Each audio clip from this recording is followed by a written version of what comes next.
ഈ പുരുഷന്മാരുടെ കഷണ്ടിയിൽ വളരെ എഫക്റ്റീവായിട്ടുള്ള ഒരു ട്രീറ്റ്മെൻറ്റാണ് നോൺ നീഡിൽ മീസോതെറാപ്പി എന്ന് പറയുന്നത്. എന്ന് പറഞ്ഞാൽ ഇതൊരു മിനിമൽ ഇൻവസീവ് ആയിട്ടുള്ള ഒരു ട്രീറ്റ്മെൻറ്റാണ്. ഇതിന് നമ്മുടെ PRP GFC പോലെ വളരെ പെയിൻഫുൾ ആയിട്ടുള്ള ഒരു ട്രീറ്റ്മെൻ്റ് അല്ല. ഇത് ഒരു റോളർ ഉപയോഗിച്ചാണ് ചെയ്യുന്നത്.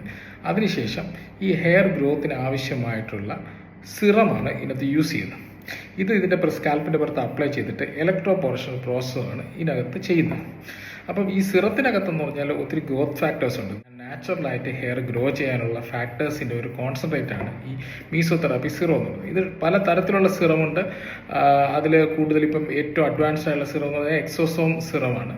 അത് ഹെയറിൻ്റെ കൂടുതൽ ഫോളിക്കിൾസിനെ നമ്മൾ സ്റ്റിമുലേറ്റ് ചെയ്യാൻ ഇത് ഇപ്പോഴത്തെ പുതിയ ജനറേഷൻ സിറത്തിന് വളരെയധികം എഫക്റ്റീവ്നെസ് ഉണ്ട്.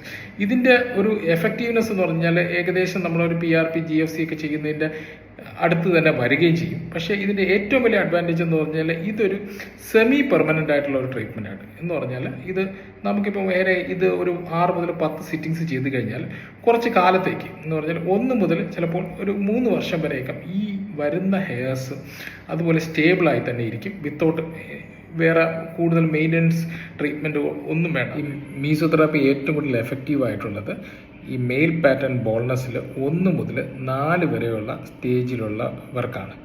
ഇപ്പം 5ാമത്തെ സ്റ്റേജിലൊക്കെ ചെറിയൊരു വ്യത്യാസം വരും. പക്ഷേ 6ഓ 7ഓ ആയിട്ടുള്ളവർക്ക് ഇതിനകത്ത് പ്രത്യേകിച്ച് ഒരു വ്യത്യാസവും വരില്ല. എന്ന് പറഞ്ഞാൽ ഹെയറിൻ്റെ റൂട്ട്സ് ഒരിക്കൽ അടഞ്ഞു പോയി കഴിഞ്ഞാൽ ഈ മീസോതെറാപ്പി പ്രത്യേകിച്ച് എഫക്റ്റീവ്നെസ് ഒന്നുമില്ല. അപ്പോൾ ഇതിനകത്ത് ഈ മുടികൾ നഷ്ടപ്പെട്ടുകൊണ്ടിരിക്കുന്ന സ്റ്റേജിൽ ഇത് ചെയ്യുകയാണെങ്കിൽ വളരെയധികം എഫക്റ്റീവായിരിക്കും.